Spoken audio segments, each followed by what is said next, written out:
Bet you didn't know these things about the wizarding world. I'm Ashley with WatchMojo UK, and these are the top 10 craziest things J.K. Rowling revealed about Harry Potter. Before we begin, we publish new content every day, so be sure to subscribe to our channel and ring the bell to get notified about our latest videos. For this list, we're looking at the most interesting bits of information that the series author has shared with fans since the final book in the series was released. We are, however, focusing on things Jo has said herself rather than events that took place in The Cursed Child. Number 10. James Sirius Potter and Teddy Lupin's Hogwarts Houses. Regardless of whether you choose to treat the events, the stage play, Harry Potter and the Cursed Child, as canon or not, before that, fans had spent years wondering what happened to their favourite characters after the books came to a close. In a 2015 tweet that uses the real-world timeline of the books, which took place starting in 1991, J.K. gave us diehards some long-awaited information. In that year, Harry's son, James Sirius, would be entering his first year at Hogwarts. She tweeted that James was sorted into Gryffindor, to no one's surprise. But more shocking was the fact that Teddy, Lupin and Tonks' son, was actually a Hufflepuff, a head boy to boot. Hufflepuff! Number 9. There are 11 wizarding schools worldwide. Save for a couple of notable exceptions, the Harry Potter series largely takes place in the wizarding world of the United Kingdom. Please join me in welcoming the lovely ladies of the Beauxbatons Academy of Magic. Readers had always been curious about what magic looked like abroad, and in recent years, they've been given a lot more insight into these other magical communities. Is there a school? A wizardry school here in America? Of course. Ilvermorny. It's only the best wizard school in the whole world. I think you'll find that the best wizarding school in the world is Hogwarts. On Pottermore, JKR not only revealed that there are 11 major wizarding schools around the world, but she has actually written pieces on each one so fans can learn more about the different ways magic is taught depending on the region. Number 8. What she really thinks about Snape. Avada Kedavra.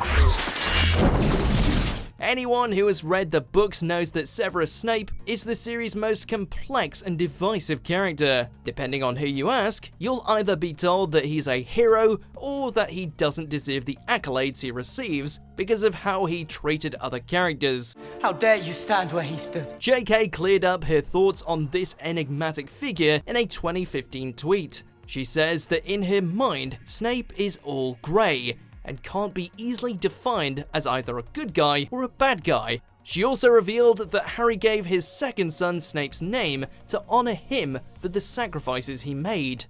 Albus Severus Potter. You were named after 2 headmasters of Hogwarts.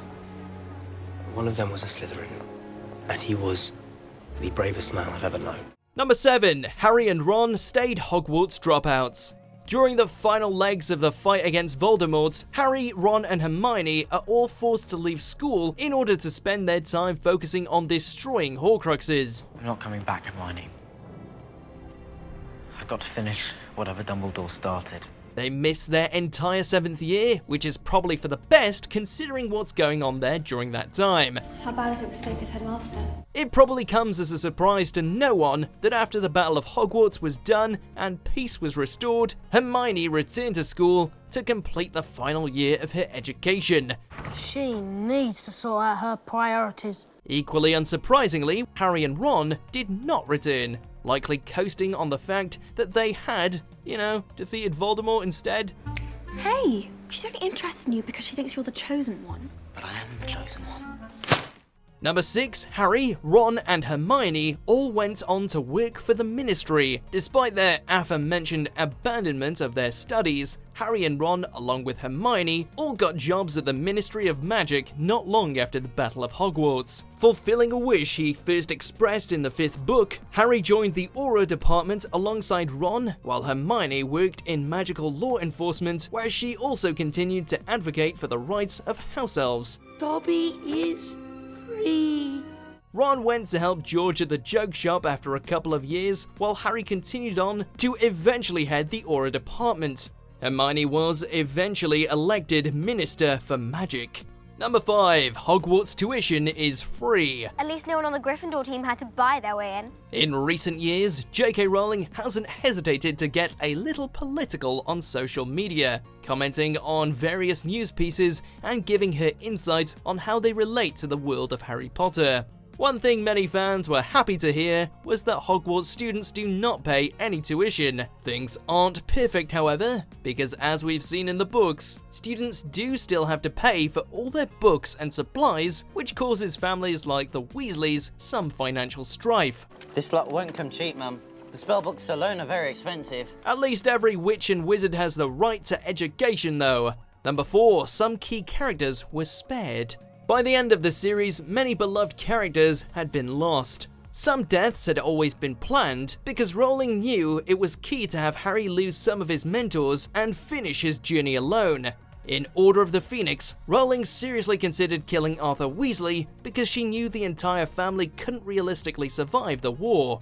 She had also considered at one time killing Ron, though this was a more fleeting thought. In the end, Lupin and Tonks were the ones who met their end at the Battle of Hogwarts, though she hadn't always intended on killing them. It was her vision for Teddy's future that caused her to make the decision. Others will tell him what his mother and father died for. One day, he'll understand. Number 3. Hermione wasn't necessarily white. When casting news for the play The Cursed Child was released, many were surprised by the fact that a black actress would be playing Hermione. Rowling quickly responded via Twitter with her support for the casting decision, saying that in all the things she had written about Hermione over her 7 books, her race had never been directly specified. Long before this casting news, there had been communities supporting the idea of the character being black or of mixed race, so many fans were overjoyed by Rowling's announcement. And that was the other weird thing, is that Noma was a complete stranger, but that I felt like I'd known forever. Number 2, she kind of regrets putting Ron and Hermione together. Who could look at you compared to Harry Potter? What are you compared with the chosen one? Most Sirius fans of the book saw Ron and Hermione's relationship coming from the beginning of the series, and Rowling has always said that she always knew they would end up together. Welcome back, Hermione. In 2014, however, in an interview she did with Emma Watson, she admitted that the two may not have been the best pairing. She called the relationship wish fulfillment and said that they have some basic incompatibilities that might have sent them to therapy later in life. While headlines at the time said otherwise, Rowling never stated expressly that Hermione should have ended up with Harry instead. Before we unveil our top pick, here's some honourable mentions.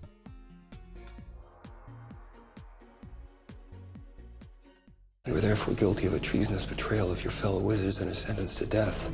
A part of Voldemort lives inside him. Number 1. Dumbledore is gay. One of the bombshells that JKR dropped soon after the publication of Deathly Hallows, with surprisingly little fanfare, was the fact that our favourite Hogwarts headmaster was gay. Dumbledore's gay. But I told a reader that once and I thought she was going to slap me. She downplayed the revelation as much as possible, saying that his sexuality wasn't relevant to Harry's story and therefore never appeared in the books. She has gone on to say that Dumbledore is her favourite character after Harry. She is a strong supporter of the LGBTQ+ community, and when asked if there were gay students at Hogwarts, responded with this inspirational meme.